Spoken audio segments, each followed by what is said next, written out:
안녕하십니까. 활기찬 하루의 시작, JTBC 아침 뉴스입니다. 전북은 어제 완주 49, 익산 34.7, 전주 26, 김제 21.5mm의 비가 내렸습니다. 오늘은 구름이 많겠고 오후 한때 5에서 20mm의 소나기가 내리겠습니다. 낮 최고 기온은 전주 30도 등 27도에서 30도 분포를 보이겠습니다. 미세먼지 농도는 보통 수준이지만 오존 농도는 나쁨 수준이 예상됩니다. 내일은 비 소식 없이 구름이 많겠습니다. 전주기상지청은 금요일부터 장마가 시작돼 일요일까지 비가 내릴 것으로 내다봤습니다. 부안여고 학생 성추행 사건을 수사 중인 경찰이 피해 사실을 진술한 학생 명단을 학교장에게 통보해 논란이 일고 있습니다. 법에 근거한 절차라는 게 경찰의 입장이지만 법 적용을 잘못했다는 지적이 나오고 있습니다. 나금동 기자입니다. 지난 13일 경찰은 부안여고 1학년 학생 160여 명을 대상으로 성추행 피해 사실이 있는지를 확인하는 조사를 벌였습니다. 이틀 뒤 경찰은 이 가운데 성추행 피해 사실이 있다고 진술한 학생 25명의 명단을 학교장에게 넘기면서 논란이 일고 있습니다. 경찰은 법에 따른 당연한 조치라 문제가 없다는 입장입니다. 명단만 넘어갔어요. 학교폭력 예방및 대책에 관한 법률 20조 2항에 있습니다. 하지만 이 법은 학교 폭력을 예방하고 피해 학생 보호와 가해 학생 선도, 분쟁 조정을 위해 만들었습니다. 법조계에선 교사가 우월적 지위를 이용해 상습적으로 학생을 성추행한 이번 사건에 아동청소년 성보호법을 적용하는 게 옳다는 주장이 나옵니다. 아동청소년 성보호법을 적용하면 비밀누설 금지에 따라 피해 학생의 이름과 주소 같은 인적 사항을 타인에게 공개할 수 없습니다. 이 사안의 경우에는 가해 학생이 피해 학생에게 학교 폭력을 저질렀다기보다는 교사와 학생 사이에 이루어진 관계이기 때문에 학교 폭력 예방법이 적용되는 것 자체가 적절한지가 좀 의문이 있고. 그동안 학교 측은 애써 성추행 피해를 외면해왔습니다. 선생님들도 본 적이 있어요? 네, 다 보고 계셔도 모른 척 하시는 게 일상화니까. 그러면 어떤 선생님들이 보셨어요? 그냥 교실에 있는 전체 선생님들 다 기억하더라고요.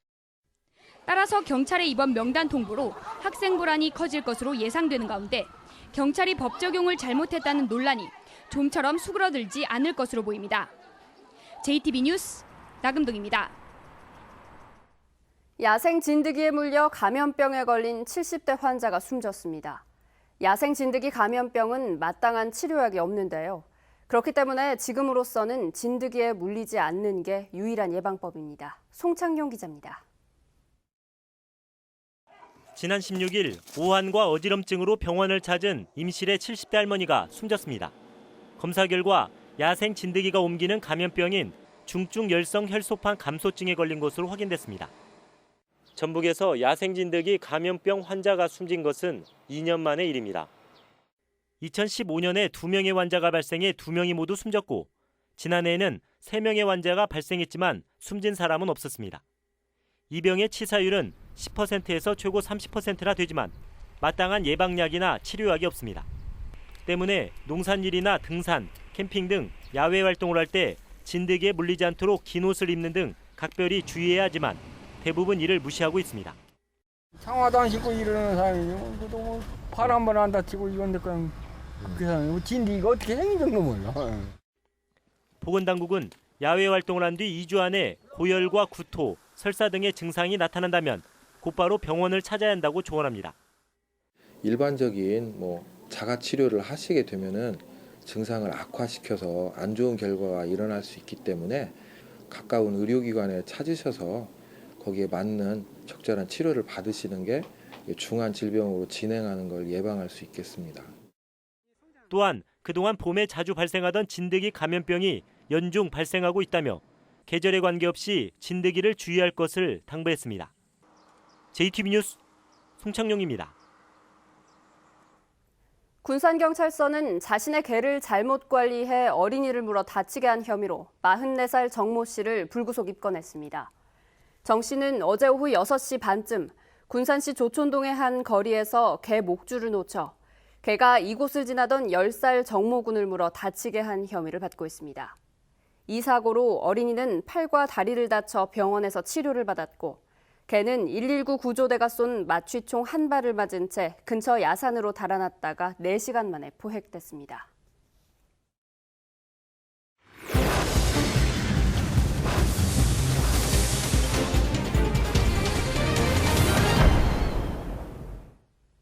한 택시회사 노조위원장이 조합비 수천만 원을 횡령했다는 의혹이 제기돼 논란이 일고 있습니다.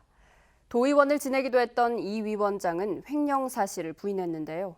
경찰이 본격적인 수사에 나섰습니다. 정원익 기자입니다. 전주의 한 택시회사입니다. 노동조합원 150여 명은 조합비로 매달 3만 5천 원씩 걷어 노조 운영에 쓰고 있습니다. 지난 2011년부터 기록된 조합비 통장 거래 내역입니다. 노조위원장의 아들 앞으로 한 달에 많게는 수백만 원씩 잇따라 이체됐습니다. 일부 조합원들은 이뿐만이 아니라고 주장합니다. 회사 찬조금 등을 포함해 위원장이 지난 2011년부터 3년 동안 8천여만 원을 가로챘다는 겁니다. 공금은 바로 필요하면은 사무장이 결제 올려서 써가지고 찾아다가 바로 써야 되는데 임의적으로 아들한테 송금을 바로바로 했다는 자체는. 조합원들은 최근 3년간의 통장 내역이 공개되면 횡령 액수가 더 클 것으로 추정하고 있습니다.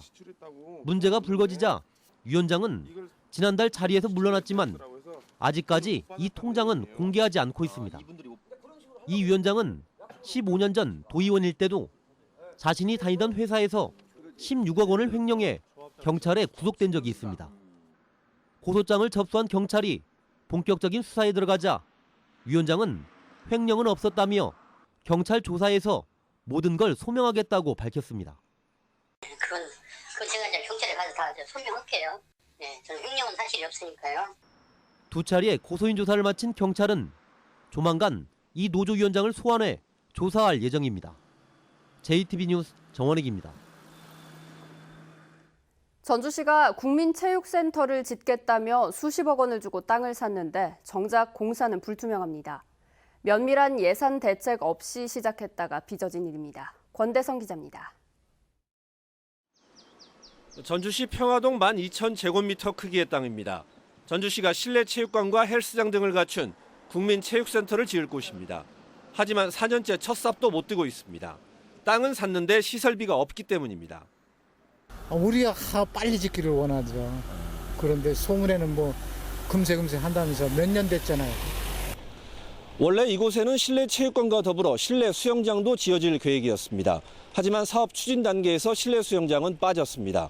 사업비 규모도 180억 원에서 110억 원으로 줄었습니다. 사업비 부담이 커지자 시의회 승인 때 규모를 줄인 겁니다. 또한 국민체육진흥기금 30억 원에 도비도 지원받아 사업비를 충당하기로 했었습니다. 하지만 도비 지원은 애초 합의되지 않은 것이어서 지원이 힘든 것으로 드러났습니다. 부실한 예산 확보 대책으로 사업을 시작했다는 비판이 나옵니다. 예산 재원을 어떻게 조달할 방법을 충분히 생각을 했어야 되는데 그런 부분이 전혀 없이 그냥 국비 30억이 오면 될 것 같이 해서 어찌 보면 그 시민들을 현혹한 것처럼 그렇게 보입니다. 전주시는 예산 확보에 최선을 다하겠다고 밝혔습니다. 지방 재정이 열악하니까 특교세라든가 다른 그 재원 확보 방안도 같이 검토를 해나가도록 그렇게 하겠습니다. 생활체육시설 조성이 전주시의 허술한 행정으로 터덕이고 있습니다. JTB 뉴스 권대성입니다. 서남대 인수전이 치열한 가운데 교육부가 또 다른 조건을 들고 나왔습니다. 대학 정상화 계획서에 구재단의 동의서가 필요하다는 건데요. 사실상 비리로 퇴출된 구재단의 인가를 받으라는 것이어서 논란이 일고 있습니다. 조창현 기자가 보도합니다. 서남대 인수자를 결정할 사학분쟁 조정위원회는 두 차례 연기됐습니다. 대학 정상화 계획서에 미비점이 있다며 보완하라는 이유에서입니다. 여기에 최근 교육부가 새로운 조건을 추가했습니다. 사분위에서 논의될 수 있다며 구재단 동의서를 첨부하라고 요구한 것입니다. 사분위 심의 원칙과 대법원 판결 등에서 구재단의 권한을 인정하고 있는 만큼 필요한 절차라는 설명입니다. 이에 대해 서남대 측은 구재단의 동의서는 비리로 퇴출된 당사자들에게 허락을 받아오라는 것과 마찬가지라며 강하게 반발하고 있습니다. 또 구재단을 인정해 줄 경우 다른 대가를 요구할 수밖에 없어 사실상 정부가 불법인 대학 매매를 강요하는 것이라고 비판하고 있습니다. 임원팀이 취소가 됐고 거기는 범법자 알고 그러는데 거기에 동의를 얻는다는 것은 곧 구재단한테 어느 정도에까지 언더분을 줘야지만 동의를 하겠죠. 그 사람들의 어떤 입맛에 맞아야 되겠죠. 서남대 정상화 계획서 제출 시한은 오는 30일까지입니다. 인수의향서를 제출한 삼육대와 서울시립대 모두 구재단과의 접촉을 시도하고 있는 것으로 알려지고 있습니다. 서남대 구재단 측이 자진 폐교라는 초강수를 던진 상태에서 교육부의 동의서 제출 요구까지 이어지자 일부에서는 교육부가 서남대 인수 무산을 노리는 것 아니냐는 의심의 눈초리를 보내고 있습니다. JTB 뉴스 조창인입니다. 임실에 목재문화체험장이 신설돼 인기를 끌 것으로 보입니다. 무주군이 세계 태권도 선수권 대회에 참석한 선수들을 초청해 만찬을 제공했습니다. 김철 기자입니다. 54억 원을 들인 임실군의 목재문화체험장이 문을 열었습니다. 관촌면 사선대 관광지에 들어선 목재문화체험장은 목재문화 전시관과 오감체험 목재 놀이방 그리고 목재 실습동을 갖췄습니다. 유아부터 청소년, 성인에까지 목재를 이해하고 인식시키는 그런 역할을 할 겁니다. 무주군민들이 세계 태권도 선수권 대회에 참가한 117개 나라 선수들과 자매 결연을 맺고 열띤 응원전을 펼쳤습니다. 무주군은 또 콩고를 비롯한 57개 나라 선수 115명을 초청해 만찬을 제공했습니다. 군산시 의회 의원들이 비응도에 추진 중인 바이오 발전소의 허가 취소를 촉구했습니다. 이들은 발암물질을 포함해 미세먼지를 내뿜는 발전소가 비응도에 들어서면 주민 건강을 위협한다고 주장했습니다. 사단법인 희망을 나누는 사람들이 남원에 장학금을 지급하기로 남원시와 협의했습니다. 이 단체는 남원의 229명 아이들에게 모두 8,500만 원의 장학금과 컴퓨터 수강권을 주기로 하고 1차로 선정된 11명에게 혜택을 줬습니다. 취약계층 아동이 꿈과 희망을 가지고 건강한 어른으로 성장할 수 있도록 협약을 체결하였습니다. 완주 구경 가운데 하나인 화암사 우아루가 문화재청의 국보 승격 후보에 뽑혔습니다. 화암사 우아루는 2층 누각으로 조선시대 건축 양식을 잘 반영해 보물에서 국보로 승격이 추진되고 있습니다. JTB 뉴스 김철우입니다. 지난해 전북혁신도시 12개 이전기관의 지방세 납부액이 21억 원에 불과해 가장 많은 경상북도의 3%에 그친 것으로 드러났습니다. 자유한국당 김도읍 의원의 분석 결과 한국수력 원자력 등을 보유한 경북이 719억 원의 지방세를 거둬들였고 국방대를 보유한 충남은 390억 원이지만 전북은 한국국토정보공사 14억을 포함해 모두 21억 원의 지방세만 징수했습니다.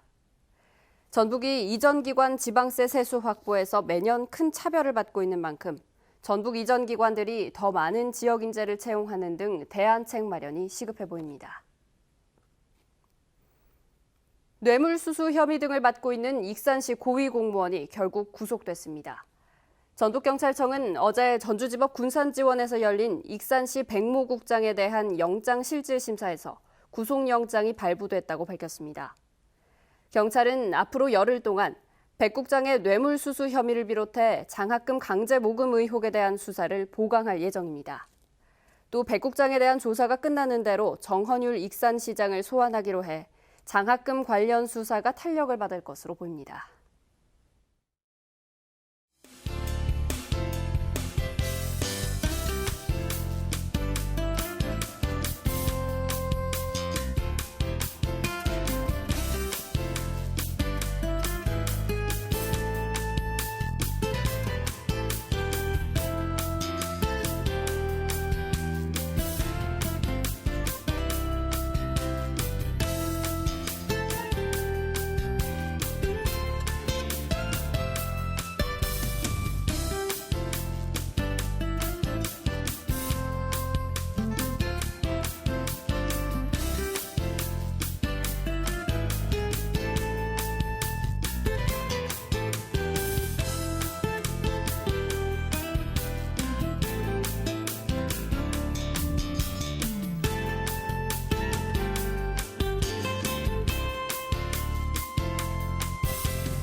JTB 뉴스를 마칩니다. 함께해 주신 여러분 고맙습니다.